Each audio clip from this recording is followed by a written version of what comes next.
et bienvenue sur le plateau de la Space Web TV par WebAgri. Donc on va parler aujourd'hui de l'impact de la canicule sur les vaches laitières. Pour cela, on reçoit quatre invités sur le plateau.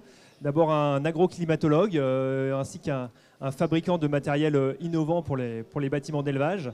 Ensuite, il y aura un éleveur venu de Belgique qui interviendra, et puis un vétérinaire qui utilise l'intelligence artificielle pour étudier le comportement des vaches. Alors, pour commencer, je reçois vous, Serge Zaka, vous êtes agroclimatologue pour la société ITK. Alors, expliquez-nous rapidement votre métier déjà. Alors, agroclimatologue, ça se découpe en deux mots, hein, agro et climatologie. Donc, c'est l'étude de l'impact du climat sur l'agriculture. Et particulièrement, aujourd'hui, on va parler de l'impact de la canicule sur la production laitière. Voilà. Et alors, qu'est-ce que vous observez, vous ? Alors, ce qu'on observe, c'est ce que vous observez tous d'ailleurs. Et ce qui est très intéressant, c'est que l'année 2022 est un très bon exemple. En 2022, la température moyenne et les précipitations observées seront une année normale en 2050. Donc, c'est un peu un test qu'on a eu en 2022. Et il faut prendre ça comme certainement une punition, mais également un exemple pour voir comment sera l'avenir en 2050. Il faut savoir que si la température augmente de plus 2 degrés par rapport au siècle passé, c'est 16 fois plus de canicules en France par rapport au siècle passé. Et cette année, on en a eu 3, en juin, juillet et il me semble en août. Et d'ailleurs, on vient de finir en septembre par des records de chaleur également hier. Justement, et comment elles le vivent ces vaches d'avoir des fois de la canicule, une fois, mais des fois répétée au cours de l'été. C'est difficile pour une vache. Qu'est-ce qui se passe dans sa physiologie ? Il y a deux aspects. Alors, on a beaucoup parlé de la température, mais pour les animaux, et d'ailleurs pour l'homme aussi, hein, on parle de la température et de l'humidité. En fait, c'est un indice qu'on appelle l'indice THI en langage scientifique. C'est un indice qui va coupler la température et l'humidité et qui va mesurer en réalité l'inconfort. Quand il fait 35 degrés et 80% d'humidité, donc au milieu des tropiques, on a un certain inconfort que l'humain même peut ressentir. Lorsqu'il fait 35 degrés et 10% d'humidité, on n'a pas forcément ce sentiment d'inconfort. Donc nous, c'est le sentiment d'inconfort qu'on recherche, puisqu'il a des conséquences très importantes sur la production laitière journalière. On a une diminution de la production laitière. Et si on a un cumul de chaleur, donc un cumul, une canicule qui dure, on peut avoir une production laitière qui décroît encore plus avec la fatigue corporelle. On peut avoir également des problèmes sur la gestation, des problèmes sur la boiterie, donc des problèmes de bien-être animal, de production et donc d'économie. Et c'est sur ça qu'il faut travailler dans un contexte de changement climatique. Et en termes de chiffres, ça correspond à quelle variable température, humidité à partir de quel moment la vache est en souffrance ? Alors, par exemple, à partir de 25 degrés, si on prend 70% d'humidité, déjà on est dans un inconfort modéré. Donc un indice THI qui est autour de 70. Quand on atteint les indices THI autour des 80, là on est sur des indices qui commencent à être importants. 90, on est plutôt sur des indices extrêmes, voire mortels. Donc voilà, c'est pas la même échelle que la température. Il faut vraiment coupler les deux. 25 degrés, 70% d'humidité, on est sur du modéré. À partir des 32, 70%, on est sur de l'inconfort important.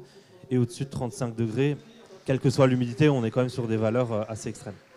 Alors vous, chez ITK, vous étudiez assez précisément avec des données récoltées, notamment via des capteurs, via des colliers munis de capteurs. Qu'est-ce que vous avez développé comme solution autour de ces données ? Alors essentiellement, chez ITK, on est sur des solutions de prévention. C'est-à-dire qu'on va dire ce qui va se passer dans les jours à venir pour que l'agriculteur anticipe et évite les pertes de lait suivant différents moyens que l'on verra tout à l'heure. Donc déjà, chez ITK, on est sur la prévention, donc on est sur de l'indice THI prévisionnel dans les jours à venir. Géolocalisé à la ferme, au bâtiment. À la ferme. Cela permet donc de savoir les pertes de lait qu'il peut y avoir et éventuellement, dans le cas de pertes de lait importantes, exceptionnelles, on peut débloquer des fonds, un coup de pouce, des fonds financiers. Et cette année, on a notamment 130 000 € qui ont été attribués aux éleveurs à cause de ces pertes de lait. Ça veut dire que c'est un véritable mécanisme d'assurance. C'est ça, l'assurance climatique pour la perte de lait. C'est de l'assurance, mais il n'y a pas qu'un aspect économique, puisqu'il y a également un aspect bien-être animal derrière. On a notamment un score de résilience qui permet de voir si, effectivement, l'élevage est résilient par rapport à un contexte climatique.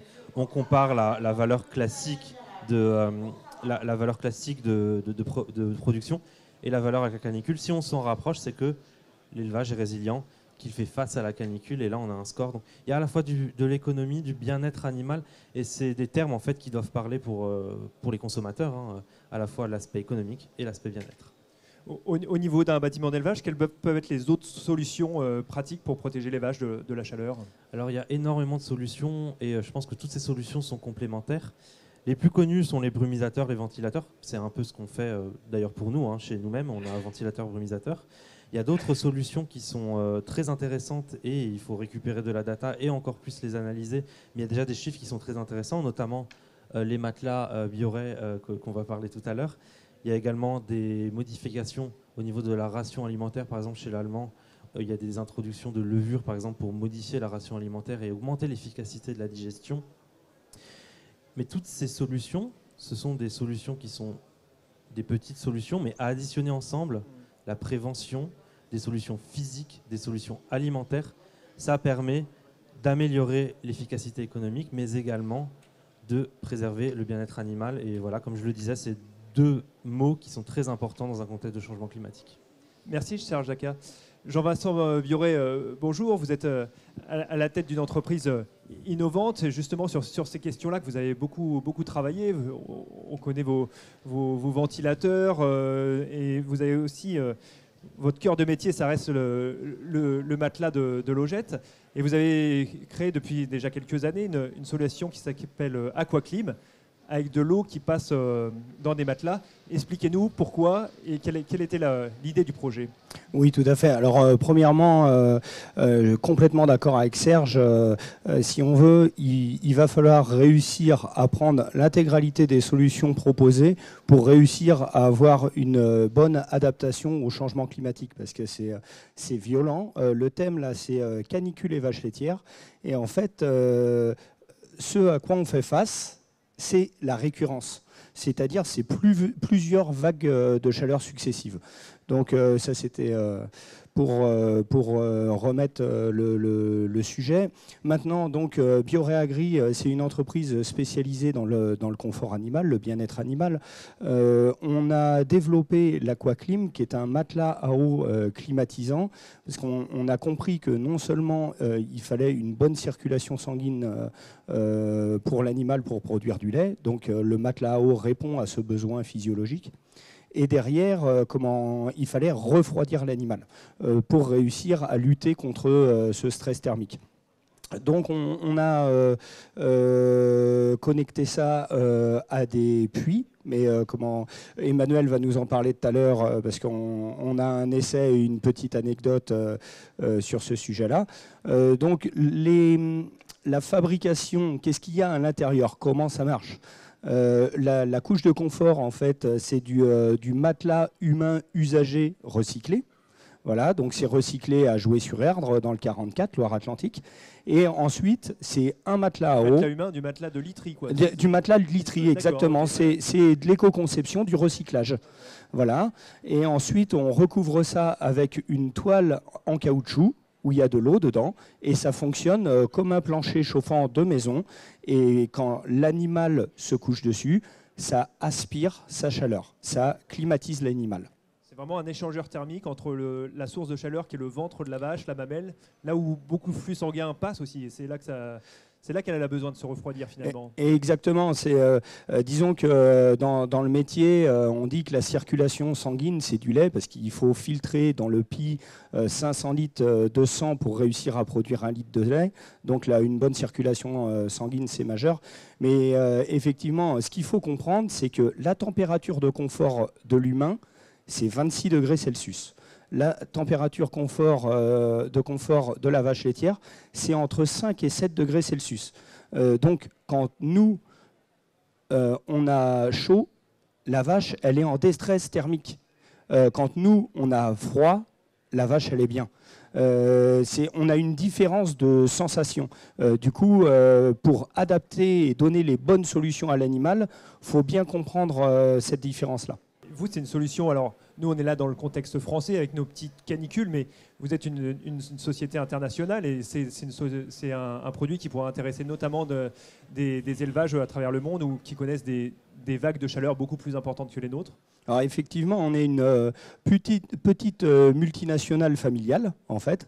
On fait 70% de notre chiffre d'affaires à l'export dans plus de 65 pays.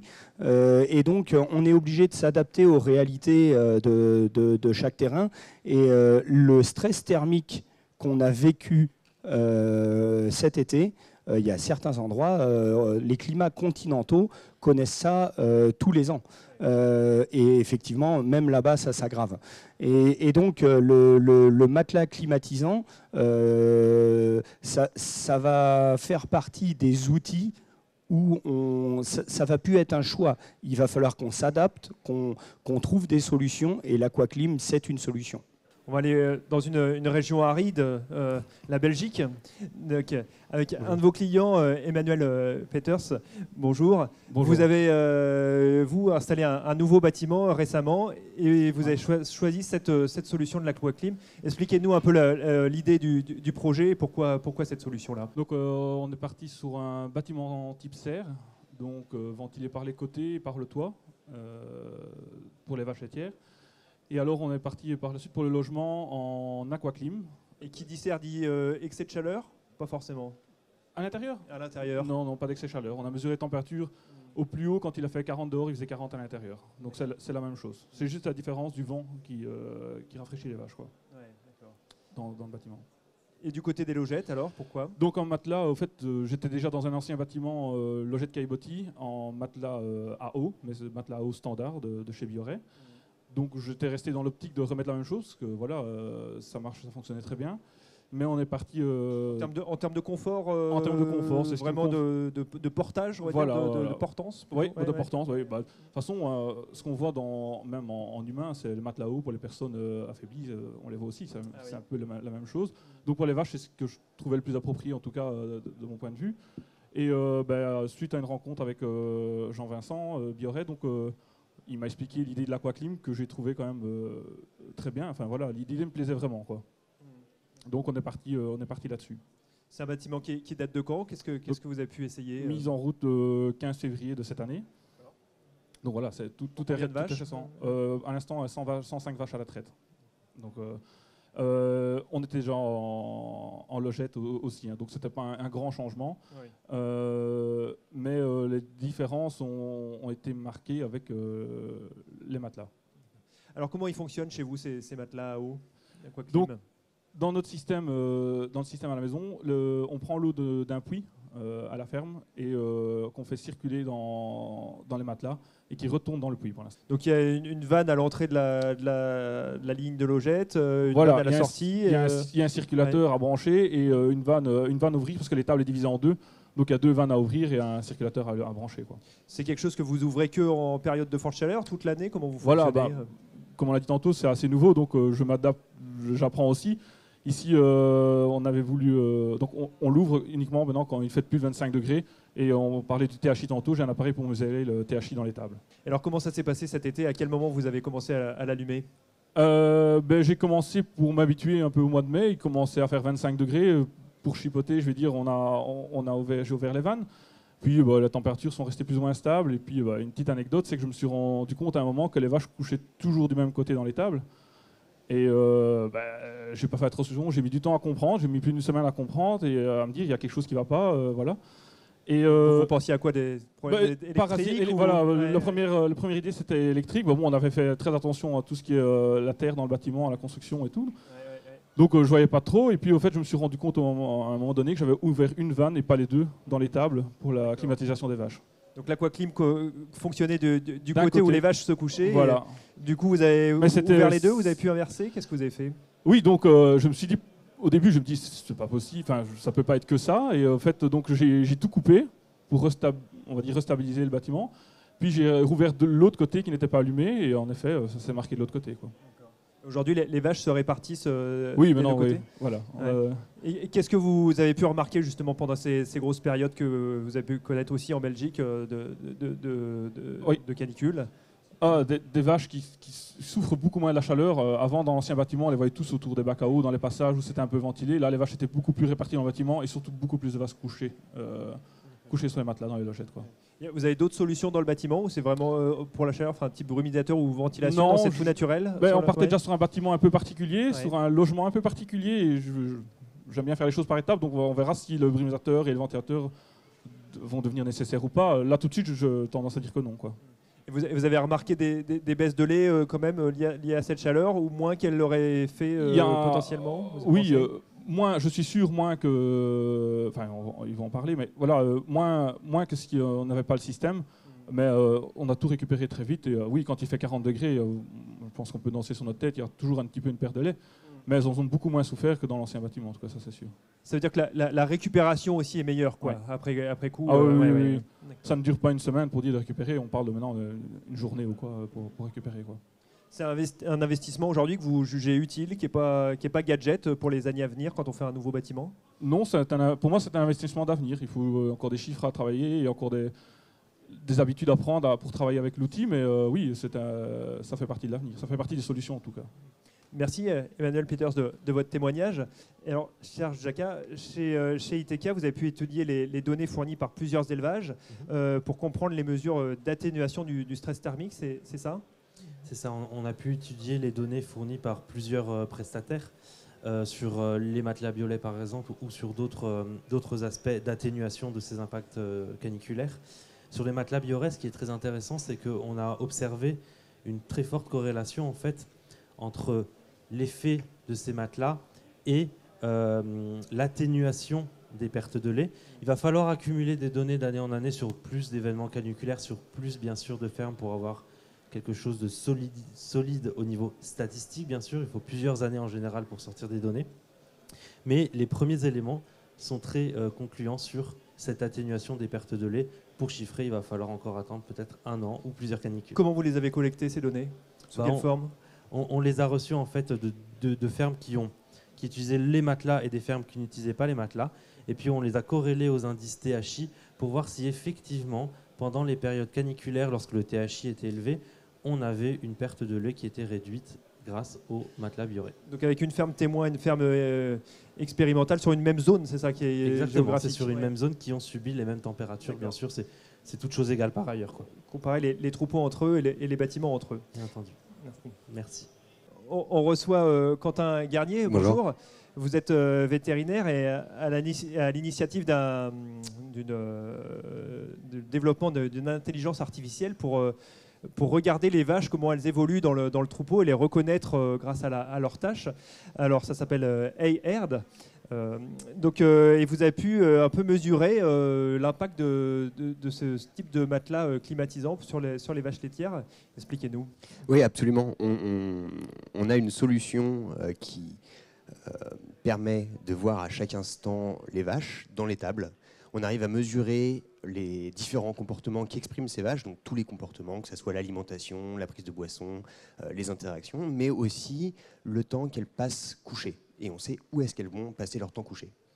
Ce qui nous a permis de comparer en fait des solutions et différents environnements, justement avec les tapis Aquaclim, qui ont été mis et comparés dans des lots qui ont été des lots dans le cadre d'une expérimentation qui a été faite par l'ONIRIS, donc des lots qui étaient extrêmement homogènes, qui se ressemblaient pour avoir des situations expérimentales qui soient utilisables. Et on a regardé et on a constaté qu'il y avait des différences extrêmement significatives de temps de couchage entre les lots Aquaclim et les lots traditionnels non réfrigérés. Quand je dis extrêmement significative, c'est qu'on est à 8 heures de couchage sur les lots non climatisés et 10 heures de couchage sur les lots réfrigérés Aquaclim. 2 heures de différence. 2 heures d'écart. On a en plusieurs périodes. Alors, oui, ça s'exprime forcément sur les temps de chaleur quand il fait chaud, mais ça, c'est des moyennes quotidiennes. En réalité, ça s'exprime évidemment plus quand on est sur les pics de chaleur dans la journée, mais sur une moyenne quotidienne, ce qui compte, aujourd'hui on s'attend à ce que des vaches, dans la littérature, couchent au moins 12 heures pour avoir une expression normale de leur comportement de couchage. En réalité, on a quand même beaucoup moins que ça dans les fermes zéro grazing et les fermes industrielles. 8 heures, 10 heures, c'est très significatif. Et on a aussi d'autres éléments. On a mesuré aussi automatiquement grâce au système ailleurs, parce qu'on arrive à voir les fréquences respiratoires des animaux. On a mesuré une différence. Les fréquences respiratoires, ouais. C'est ça, d'accord. Ouais, on a réussi à mesurer une différence de fréquence respiratoire. On sait que les animaux qui sont en stress thermique vont hyperventiler. Et donc du coup, on a constaté que la fréquence respiratoire moyenne des animaux en stress thermique était de 80 quand c'était pas réfrigéré et 80 battements par minute. Là, on parle de stress thermique important. Hein. C'est une vache qui a vraiment très très chaud. Donc on était sur des vraies situations expérimentales de canicule là pour le coup. Les conditions faisaient qu'on avait des animaux qui étaient en stress, qui souffraient. Cet été Alors ça, c'est des chiffres qui datent de l'expérimentation qui a été faite avec l'ONIRIS et c'est des chiffres qui datent de l'été dernier. L'ONIRIS, l'école vétérinaire, de Nantes, ouais. Où il y a aussi eu des phases de canicule. Et côté aquaclim, on était à 60 battements par minute, donc c'est quand même des vaches qui souffraient moins et qui l'exprimaient moins par des éléments qui sont très probants de stress thermique. Donc on voit finalement des vraies différences comportementales et donc de bien-être animal qui sont nettes. Oui, absolument. Le bien-être animal se traduit de plusieurs façons. Donc c'est les piliers du bien-être qui sont bien mesurés, bien établis. Il y a ici des gros impacts de la chaleur, donc le confort évidemment, voire la souffrance parce que ça peut générer des pathologies, et aussi des situations qui sont l'expression de comportements naturels.